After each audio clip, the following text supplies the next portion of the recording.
3 quick house cleaning things for me. I also want to give out a shout to Ian, Cameron, and Karthik from PwC because they're awesome. And we also work with them. Secondly, if I pass out, it's because I'm 4 days into a 30-day juice cleanse. So I apologize about that in advance. And then the last thing is Grace with the camera and Leeling beside her. They've got stickers and T-shirts. If you tweet something at Hack Capital, stickers. If you ask a question at the end, as awkward as it may be, T-shirts. We got to get more questions going here. So does this thing work? All right, cool. Hack Capital. So at Hack Capital, we build systems of intelligence that help companies to hire, train, retain, and motivate employees to do the best work of their lives. That's just about all I'm going to say about it for now. If you want to know more, we can talk about it later. What I'm actually here to talk about is my perspective on how to build an overnight success. Sorry for the clickbait, but it's a good way to start, I think. So let's define it. So according to the British, Ian, it's something that becomes successful very quickly. I don't know if that's the Webster version, but that's what the Google told me.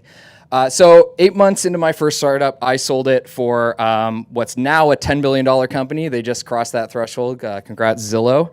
The company is called Retzley, and it was a pretty awesome experience. But from the outside, it looked quite different than what it looked like from the inside. And so I'm going to tell you a little bit more about my experience. But one thing that happened to me when I sold the company is that I started to get introduced to people, and people would say things like it was an overnight success.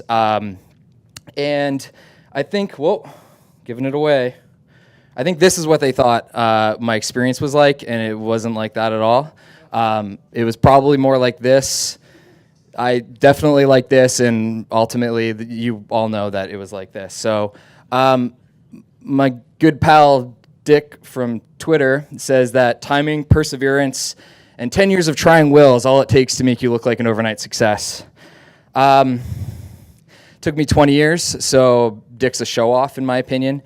But he did build Twitter, so we can give him that, right? So I'm going to try and break down my master plan, and this is where I start getting into images that I stole off the internet to try to describe that story. You got the Coles notes. We're going to get the story and images. So at age 5, I started hustling pogs, and I started selling them back to companies, to other students in the lunch line for their cafeteria snacks. At 7, I decided I could become a battle chess champion. This isn't me, but it looks like me. Turns out I'm not so good at chess. So at age 12, I got the bright idea that I could start a paper route enterprise. I grew up in Nova Scotia. It snows a lot there, so that wasn't a good decision. So I decided to go to greener pastures, literally, and so I started a lawn mowing enterprise, but I hate manual labor, and grass doesn't smell very good, in my opinion. So the next plan was to become a rock star. That's what everybody's childhood dream is, right? I can't read music, but I'm a good drummer. So at this point, I feel like I'm getting closer to something in my life, something that's meaningful. And I think I really found my first enterprising business at 15 when I realized I could buy smokes off the older kids and sell them to the younger kids at a premium. Fun fact, this is filmed 30 minutes from where I grew up. So at this point, I'm getting closer, right? Gonna get there. Except for at 16, I dropped out of high school, moved into a homeless shelter, just kind of totally threw it all away. This enterprising smoke dealer turned entrepreneur just wasn't going to make it. So I had to start over again. Epic miss. So this is the one thing that I will say has taught me the most, is that along the way I've had to start over and over and over and over again so many times that I can't even count. But this time, I think I'm on the right track. So I got a job in tech support for the telecom industry, and that's no offense to the telecom people, but that's truly where dreams go to die, in my opinion. That picture of the guy under the desk was me every day at that business. So I decided to go back to the Rockstar thing, but this time I figured out if I was on the other side of it and I sold tickets, I could make a lot of money at that. And that was going really, really well. I was, Rockstar coming. Here we go. So getting closer, but then I bankrupted it. I took all of my money and I invested into this one big concert that nobody actually knew who it was. Nobody showed up, and that business failed. So, failure is always valuable. We're starting over again, right? At this point, I did the smart thing that any 20-year-old would do at that point. I moved to Banff, and I got a job at a ski hill for $6.25 an hour for about 4 months until they fired me for not showing up to work. So that was probably the best job I ever had, and it didn't last very long. At 21, I then decided to go back to my tech support roots, and I had an opportunity to work at a company called Hostopia, think AWS, but for telcos.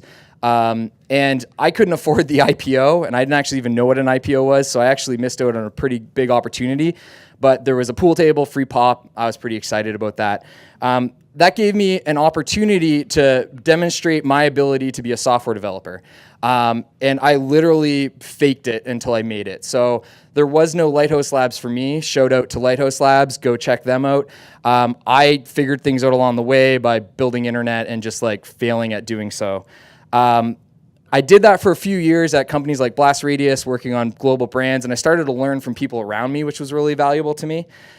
And that's where I started to get more interested into startups. So I worked on a few different startups during this phase, one with my co-founder of Retzly that we scaled to about 17 million unique users a month in about 8 months. But then we scaled it back down to 0 in about 45 days when Google entered the market. Another one was a company called Data Hero, and we built, I don't know how to describe it, but Chris Newman's the man, look him up.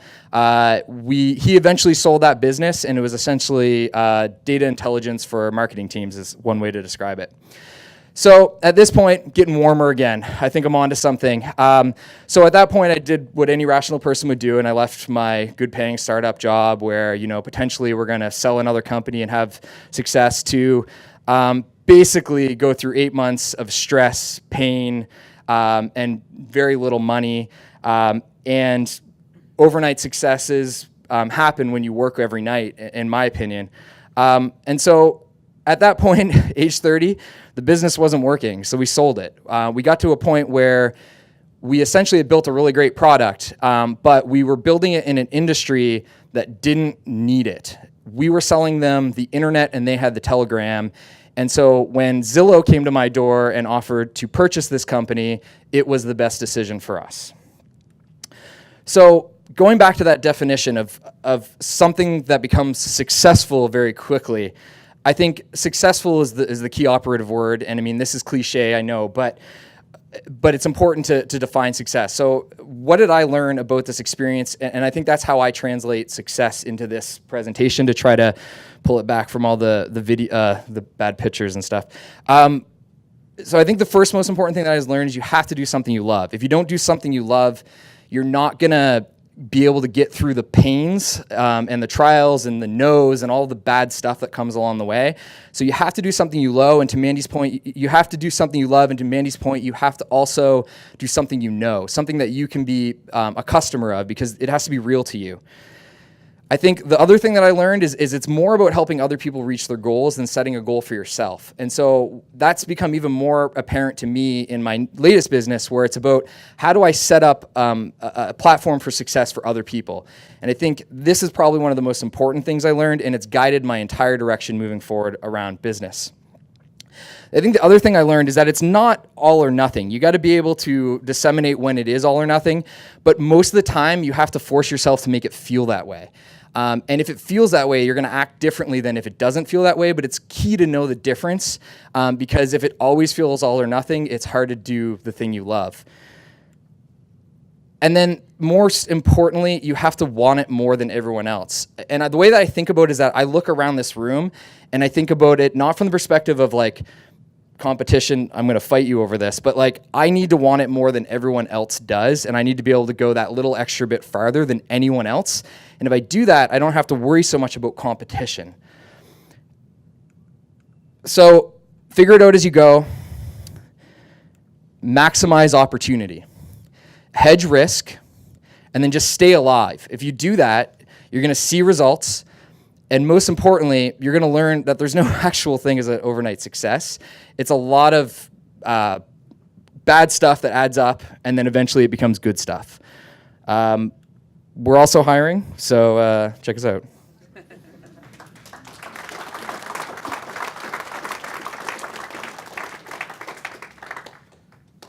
T-shirts. Ladies first. Any questions? Oh, right over there. Perfect. The logo. Okay. Go for it. So is that a 70, like the H in there, but the inverse of that, the upside down 7, or is that 69, or is that? It's an embedded H. There's nothing on the inverse? I had the same concerns about it, but Okay. the designer won me over. Okay. Matt, it's not the late night show just yet. He just wants a shirt. He really wanted a shirt. I like how he's okay. I see it. I see it now. Great question. Must have kept you up all night. I'm so sorry, I didn't catch your name. Sean, here you go. So at a couple different points during the presentation, you had that slide with Willy Wonka, the whole, I think I'm onto something. Did it ever actually feel that way? And does it even feel that way now? Every single moment of my life. I believe that every idea is a good idea, and so what I do is I force myself to wait 3 weeks, and if I still think it's a good idea, then I do something about it. So I think that's part of something in my brain that's broken, where like literally you can throw something out at me that's strategic, and I'll be like, that's awesome, let's do that. And then my bigger issue is that I waste a lot of effort because I chase too many things. And you can see that the whole way through my life, where it's just, it's all over the place. So I think, that's real for me. And I think part of it is knowing what is worth putting your time into and knowing what is you can be the best at, what you're going to love. And so I think that's something that, I fell into my last business, and I wasn't interested in real estate, to be honest with you. I was interested in developer products, and I happened to find a niche in real estate. And so this time around, I tried to decide using this framework around what are the things I love, what are the things I'm going to be really good at, because ultimately it always feels like I'm onto something, and that leads me nowhere a lot of the time. So I think that reasoning is important, but yeah, it feels like that everything that happens. Right, so you kind of use time as this basis to check whether that is a right idea. Yeah, I've like kind of learned to manage myself in this way. Like I try to counter manage my tendencies. Cool, thank you. Is there a question on this row? That answer kind of answered both. That answered it? Okay. Oh, okay. Over here.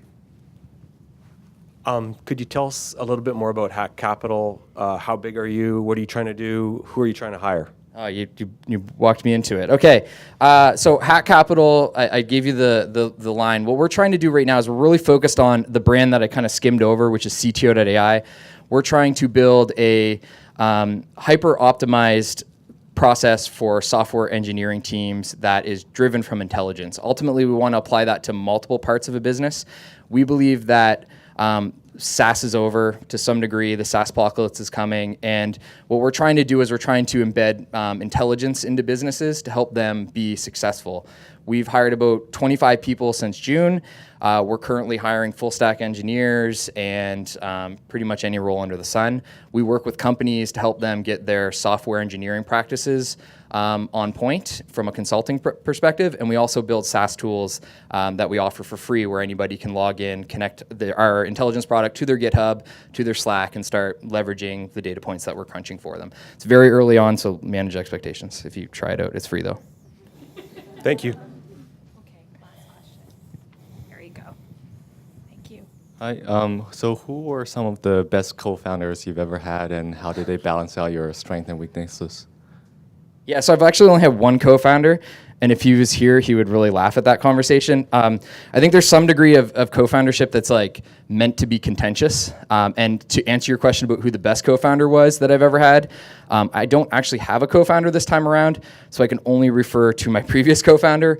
And what made that work was a polarization of me making him really uncomfortable in technology things and him making me really uncomfortable in these kinds of things. He pushed me really hard to step out of this technology and engineering mindset and believe that I actually had what it took to stand up in front of these and sort of in a crowd like this and talk off the top of my head on a 4-day juice cleanse.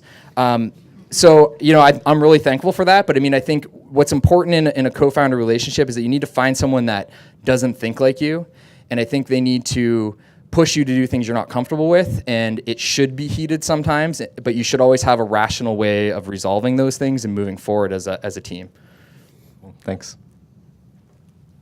Thank you. I think that was the last question, unless there's one more. Okay, we're going to move on. Kyle, you're sticking around afterwards, right? Yes. Okay, wonderful. A round of applause. That was fantastic.